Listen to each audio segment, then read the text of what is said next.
went to bed a little early that night, changing into boy boxers and a t-shirt before crawling under the covers of my bed, which was queen size and pillow topped in one of my favorite places in the world. And then I started reading an imperial affliction for the millionth time. AIA is about this girl named Anna, who narrates the story, and her one-eyed mom, who's a professional gardener obsessed with tulips, and they have a normal lower mid-class life in a little central California town until Anna gets this rare blood cancer. But it's not a cancer book, because cancer books suck. Like in cancer books, the cancer person starts a charity that raises money to fight cancer, right? And this commitment to charity reminds the cancer person of the essential goodness of humanity and makes him or her feel loved and encouraged because she or he will leave a cancer-curing legacy. But in AIA, Anna decides that being a person with cancer who starts a cancer charity is a bit narcissistic, so she starts a charity called the Anna Foundation for people with cancer who want to cure cholera. Also, Anna is honest about all of it in a way no one else really is. Throughout the book, she refers to herself as the side effect, which is usually totally correct. Cancer kids are essentially side effects of the relentless mutation that made the diversity of life on Earth possible. So as the story goes, she gets sicker. The treatments and disease racing to kill her, and her mom falls in love with this Dutch tulip trader Anna calls the Dutch tulip man. The Dutch tulip man has lots of money and very eccentric ideas about how to treat cancer, but Anna thinks this guy might be a conman and possibly not even Dutch. And then, just as the possible Dutch guy and her mom are about to get married, and Anna is about to start this crazy new treatment regimen involving wheatgrass and low doses of arsenic, the book ends right in the middle of I know it's very literary decision and everything and probably part of the reason I love the book so much. But there is something to recommend a story that ends. And if it can't end, then it should at least continue it to perpetuity, like the adventures of Staff Sergeant Max Mayhem's platoon. I understood the story ended because Anna died or got too sick to write, and this mid-sentence thing was supposed to reflect how life really ends and whatever. But there were characters other than Anna in the story, and it seemed unfair that I would never find out what happened to them. I read in care of his publisher a dozen letters to Peter Van Houten, each asking for some answers about what happens after the end of the story, whether the Dutch tulip man is a conman, whether Anna's mother ends up being married to him, what happens to Anna's stupid hamster, which her mom hates, whether Anna's friend graduated from high school and all that stuff, but he never responded to any of my letters. AIA was the only book Peter Van Houten had written, and all anyone seemed to know about him was that after the book came out, he moved from the United States to the Netherlands and became kind of reclusive. I imagined that he was working on a sequel set in the Netherlands. Maybe Anna's mom and the Dutch tulip man end up moving there and trying to start a new life. But it had been 10 years since an imperial affliction came out, and Van Houten hadn't published so much as a blog post. I couldn't wait forever. As I reread that night, I kept getting distracted, imagining Augustus Waters reading the same words. I wondered if he'd like it, or if he'd dismiss it as pretentious. Then I remembered my promise to call him after reading The Prince of Dawn, so I found his number on its title page and texted him. Prince of Dawn review. Too many bodies, not enough adjectives. How's the AIA? He replied a minute later. As I recall, you promised to call when you finished the book, not text. So I called. Hazel Grace, he said upon picking up. So have you read it? Well, I haven't finished it.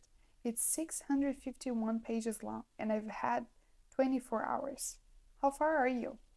453. And? I will withhold judgment until I finish.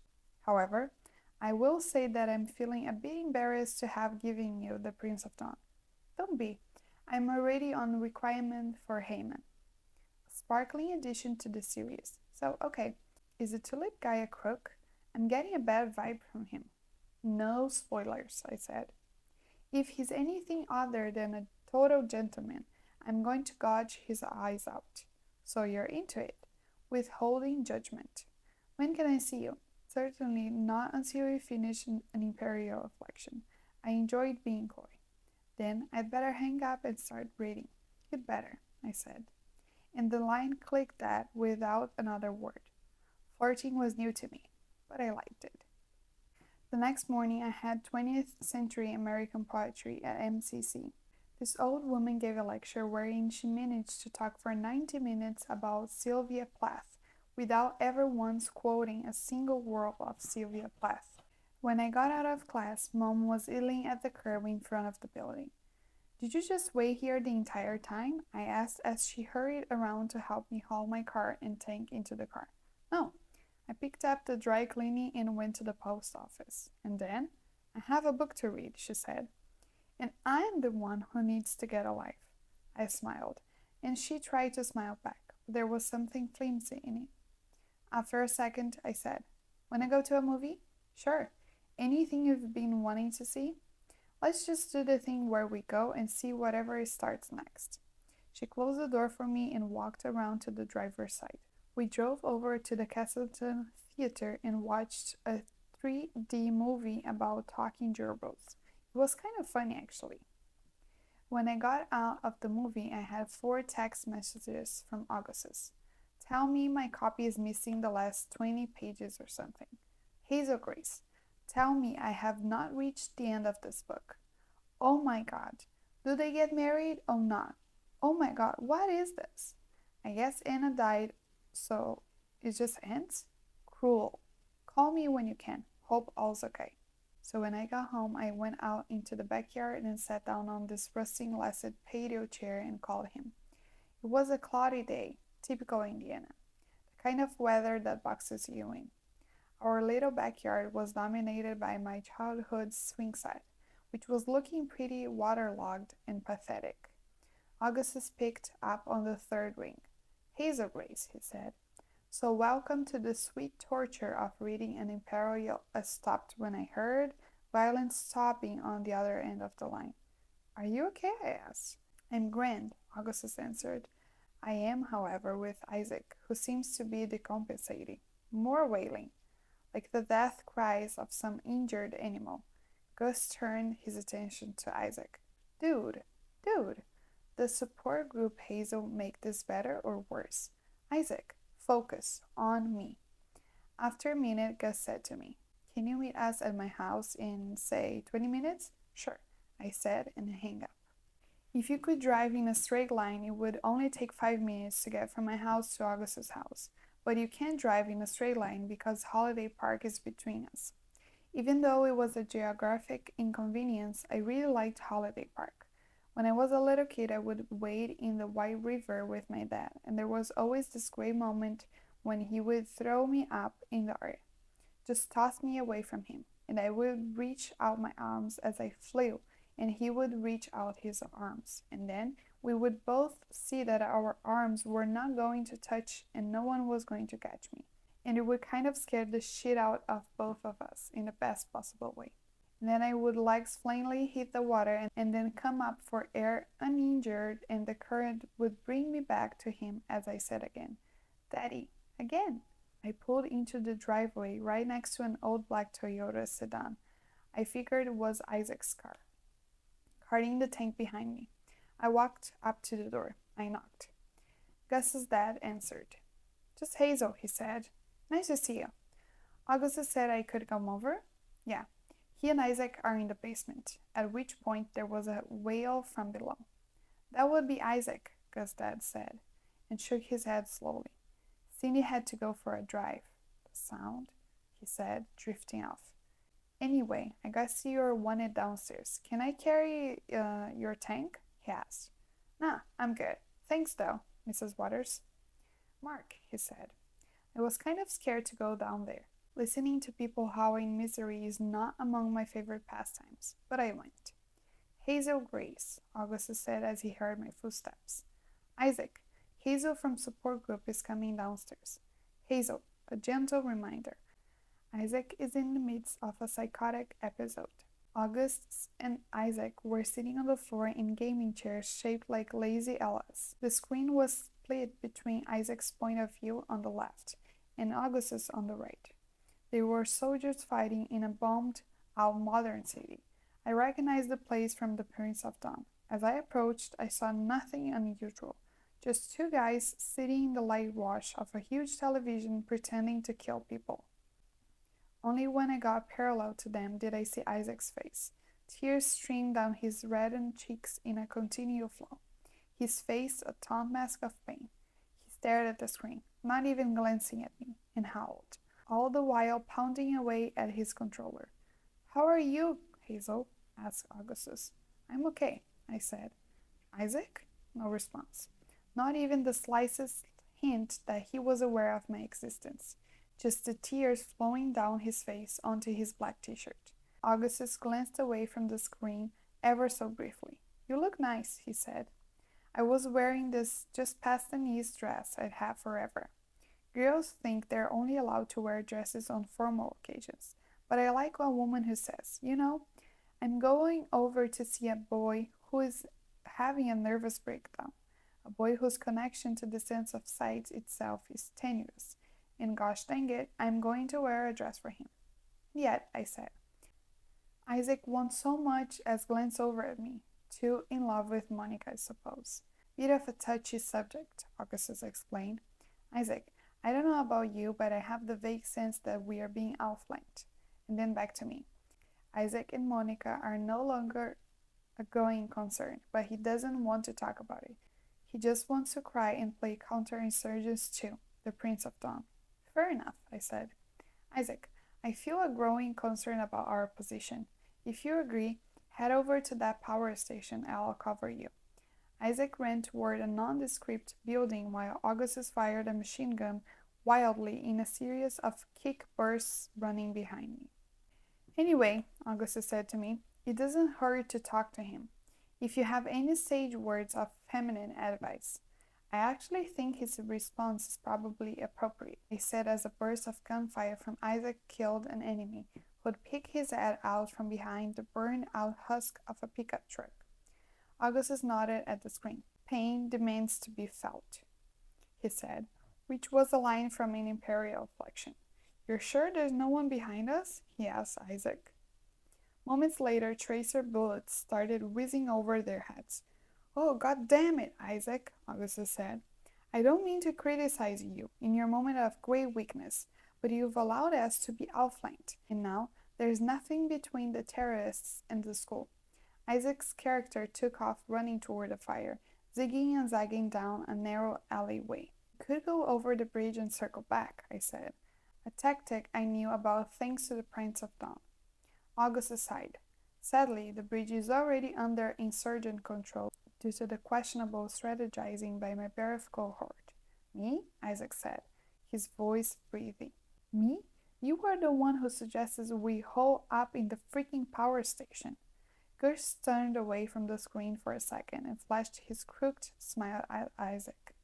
I knew you could talk, buddy, he said. Now, let's go save some fictional school children.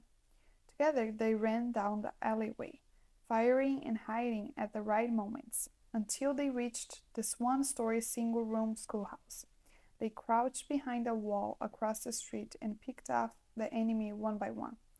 Why do they want to go into the school? I asked.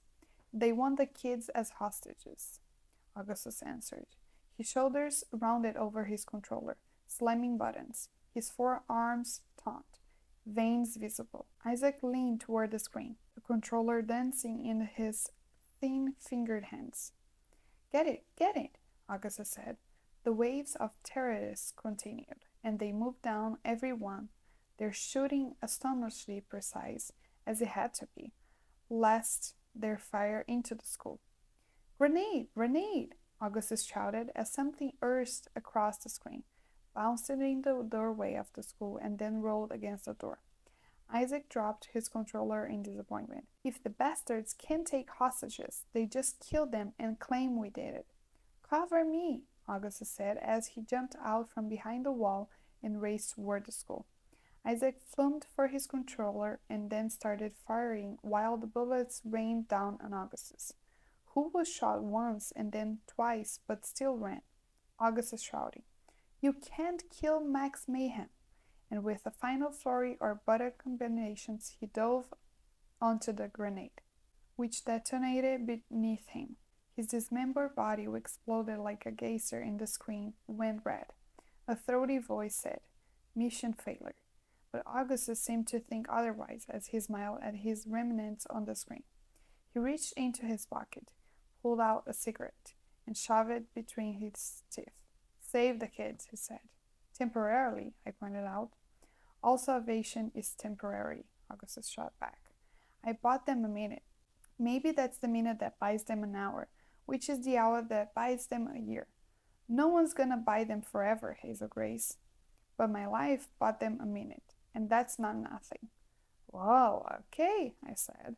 "We're just talking about pixels." He shrugged, as if he believed the game might be really real. Isaac was wailing again. Augustus snapped his back to him.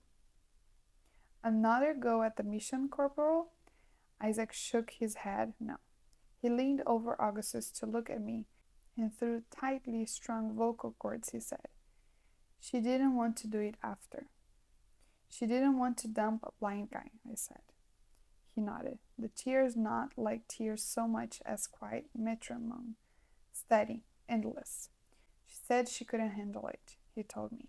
"I'm about to lose my eyesight, and she can't handle it." I was thinking about the word handle and all the unholdable things that get handled. "I'm sorry," I said. He wiped his sopping face with a sleeve. Behind his glasses, Isaac's eyes seemed so big that everything else on his face kind of disappeared, and it was just this disembodied floating eye staring at me. One real, one glass. "It's unacceptable," he told me. "It's totally unacceptable." "Well, to be fair," I said. "I mean, she probably can't handle it. Neither can you. But she doesn't have to handle it. And you do." I kept saying always to her today. Always, always, always. And she just kept talking over me and not saying it back. It was like I was already gone, you know. Always was a promise. How can you break the promise? Sometimes people don't understand the promises they are making when they make them, I said. Isaac shot me a look. Right, of course. But you keep the promise anyway. This is what love is. Love is keeping the promise anyway. Don't you believe in true love? I didn't answer. I didn't have an answer. But I thought that if true love did exist, that was a pretty good definition of it. "Well, I believe in true love," Isaac said, "and I love her. And she promised. She promised always." He stood and took a step toward me. I pushed myself up, thinking he wanted a hug or something. But then he just spun around, like he couldn't remember why he'd stood up in the first place. And then Augustus and I both saw this rage settle into his face. "Isaac," Gus said. "What?" "You look a little... Pardon the double entrade, my friend, but there is something a little worrisome in your eyes." Suddenly Isaac started kicking the crap out of his gaming chair, which somersaulted back toward Gus's bed. "Here we go," said Augustus. Isaac chased after the chair and kicked it again. "Yes," Augustus said. "Get it. Kick the shit out of that chair." Isaac kicked the chair again, until it bounced against Gus's bed. And then he grabbed one of the pillows and started slamming it against the wall between the bed and the trophy shelf above.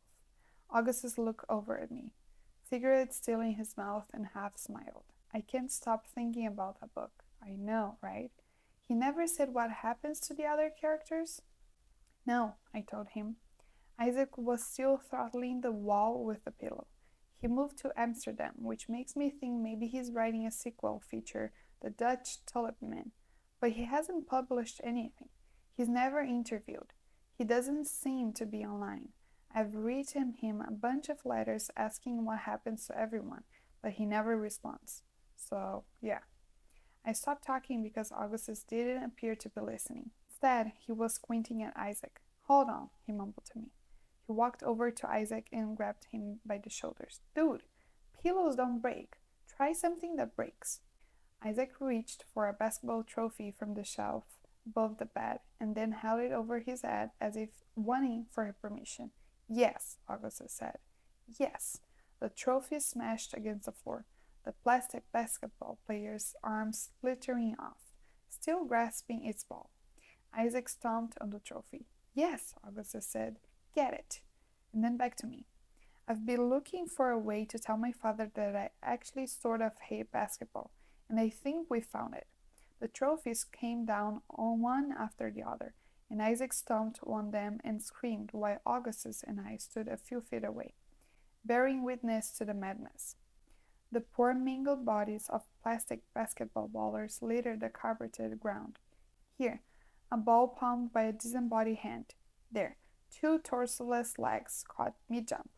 Isaac kept attacking the trophies, jumping on them with both feet, screaming, breathless, sweaty, until finally he collapsed on top of the jagged trophy remnants. Augustus stepped toward him and looked down. Feel better? He asked. No, Isaac mumbled, his chest heaving.